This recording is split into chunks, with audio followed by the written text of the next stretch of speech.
જય Ganesh, happy evening. હું Saunagesh Pathak, professional tarot card reader અને ન્યુમરોલોજીસ્ટ છું.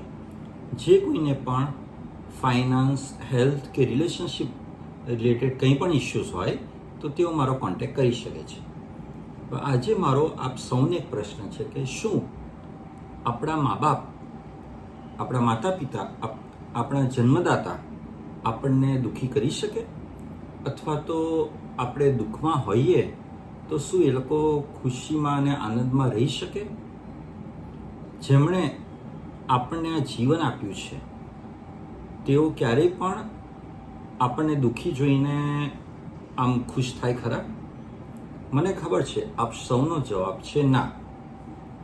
આપણા મા બાપ ક્યારેય પણ આપણને દુઃખી કરવા માટે કંઈ પણ ના કરે, હંમેશા આપણને સુખી રાખવા માટેના પ્રયત્નો કરે.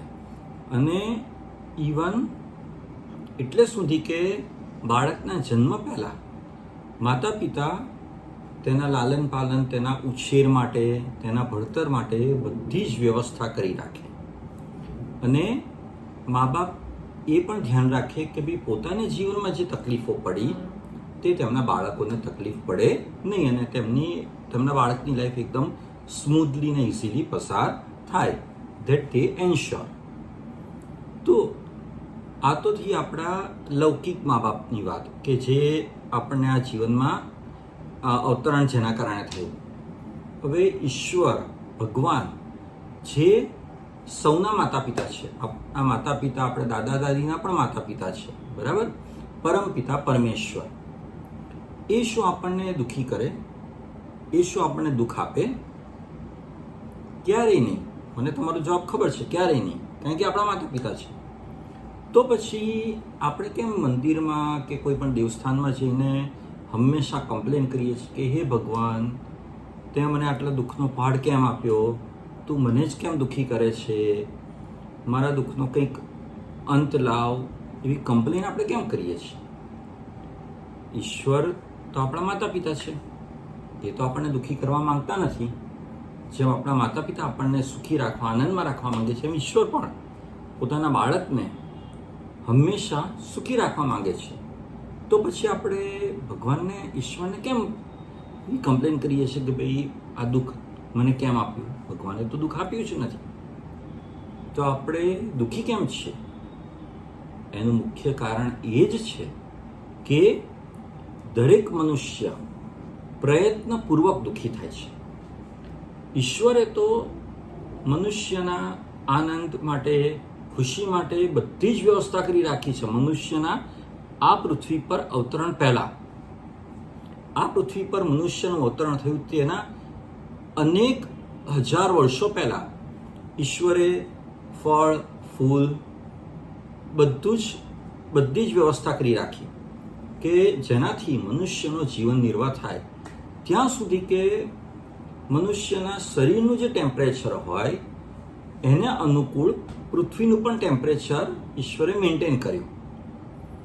તો ઈશ્વરે તો આપણા સુખ માટે, આનંદ માટે બધી જ વ્યવસ્થા કરી છે. અને એટલે જ મેં હમણાં તમને કીધું કે દરેક મનુષ્ય પ્રયત્નપૂર્વક દુઃખી થાય છે. તો તમે કહેશો કે એવું કઈ રીતે કે પ્રયત્નપૂર્વક મનુષ્ય દુઃખી થાય? મનુષ્ય તો હંમેશા પ્રયત્ન કરે સુખી થવા માટે. જે કંઈ પણ મહેનત કરે છે, એફર્ટ્સ કરે છે, તે હંમેશા સુખી થવા માટે કરે છે. એવું કઈ રીતે થાય કે મનુષ્ય પ્રયત્નપૂર્વક દુઃખી થાય છે? કમ્પેરિઝનથી, દેખાદેખીથી, અદેખાઈથી. પેલું એક જાહેરાત આવે છે ને કે ભાઈ ઉસકી સાડી મેરી સાડી સે સફેદ કેસે. બસ પ્રેક્ટિકલ લાઈફમાં પણ આ જ મુદ્દો લાગુ પડે છે કે ભાઈ આપણે આપણી જાતને બીજા સાથે કમ્પેર કરીએ છીએ કે ભાઈ પેલાને તો 4 બંગડીવાળી BMW છે અને મારી પાસે તો હજી મારુતિની સિયાઝ જ છે, દાખલા તરીકે એક્ઝામ્પલ આપું છું. તો આવી રીતે આપણે કમ્પેરિઝન કરીએ છીએ, સરખામણી કરીએ છીએ અને દુઃખી થઈએ છીએ.